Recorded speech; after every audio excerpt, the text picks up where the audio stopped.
What happens when the universe mistakes you for someone important? When you're suddenly representing all of humanity, but you're just a kid who doesn't quite fit in anywhere. Elio is Pixar's 2025 film about an 11-year-old boy who's accidentally beamed up to an intergalactic organization and mistaken for Earth's ambassador. He's imaginative, enthusiastic, and completely unprepared to speak for an entire planet. This isn't just a space adventure. It's about feeling like you don't belong, about the pressure to be someone you're not, and about discovering that the things that make you different might be exactly what the universe needs. It's colorful and funny, but underneath it's asking whether being yourself is enough when everyone expects you to be something more, and what happens when an outsider becomes the person everyone's counting on. Welcome to Picture Mavericks.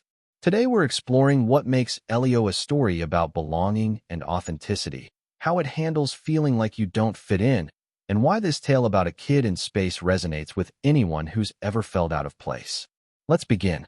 Elio is a space-obsessed 11-year-old who doesn't quite fit in at school.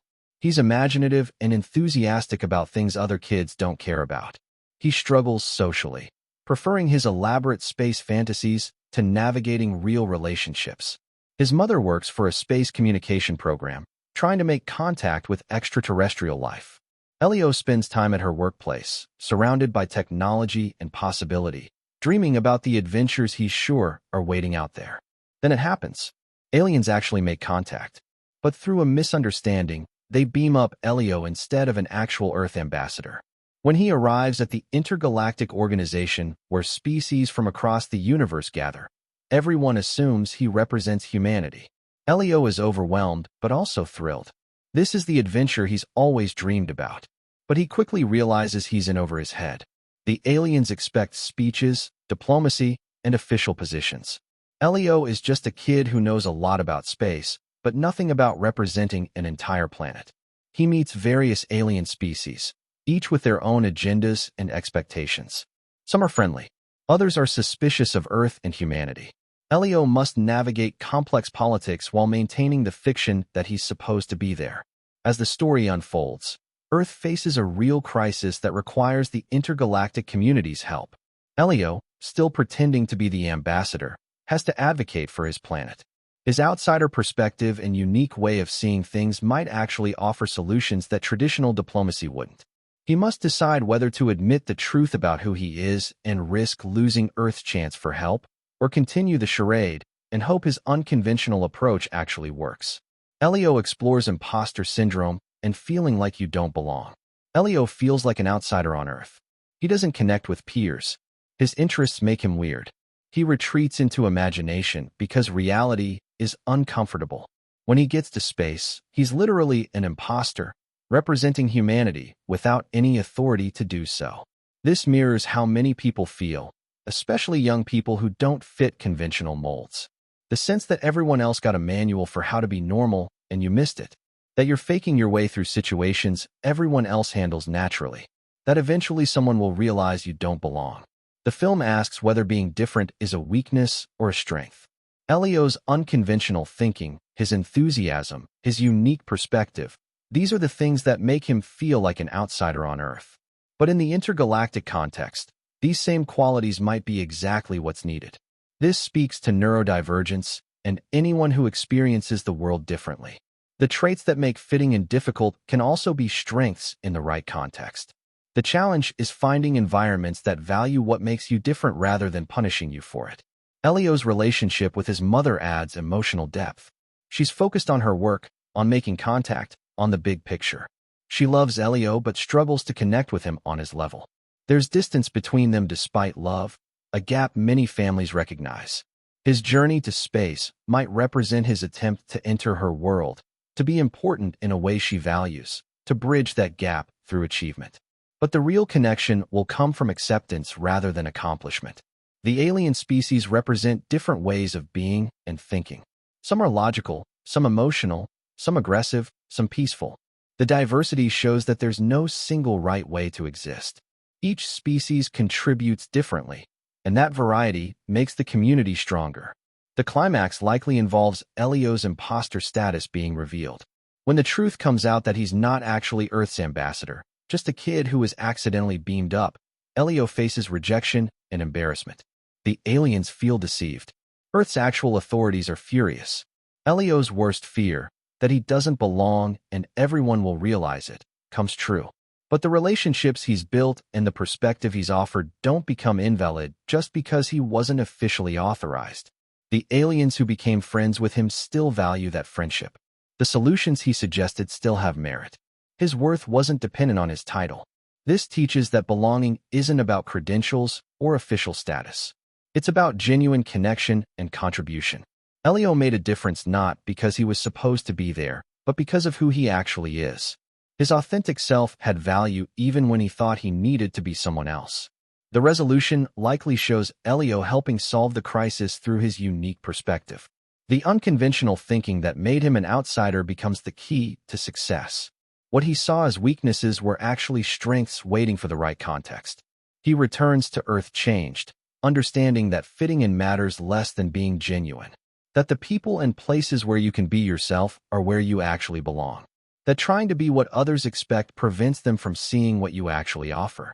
His relationship with his mother hopefully deepens through understanding. She sees him more clearly. He understands her better.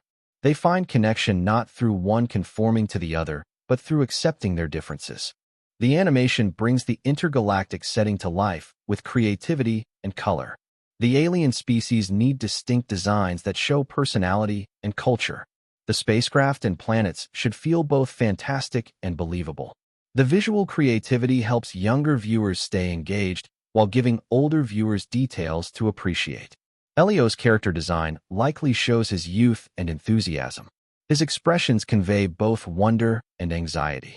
The animation makes his internal experience visible through external details. The 98-minute runtime allows the story to develop Elio's journey without rushing. There's time for character moments alongside the adventure, for establishing his life on Earth before the space journey, and for the relationships with various aliens to develop. The voice performance for Elio needs to capture his age, his enthusiasm, and his insecurity. He should sound like a real kid, not an adult's idea of how kids talk. The supporting cast of alien voices can be creative while remaining understandable. The humor likely balances physical comedy for younger viewers with situational humor everyone can enjoy. Elio's fish-out-of-water experiences in space provide natural comedy. The cultural misunderstandings between species offer opportunities for clever writing. The emotional beats need space to land. Elio's loneliness on Earth, his excitement in space, his fear when exposed, his growth through the journey. All of these require moments where the comedy pauses and feelings become primary. The film's success depends on making Elio relatable. Many kids feel like outsiders in some way. Elio's specific experiences should resonate with broader feelings of not fitting in, of wanting to be special but feeling ordinary, of hoping for adventure while being scared of it. Elio offers a space adventure that's really about finding where you belong and accepting who you are.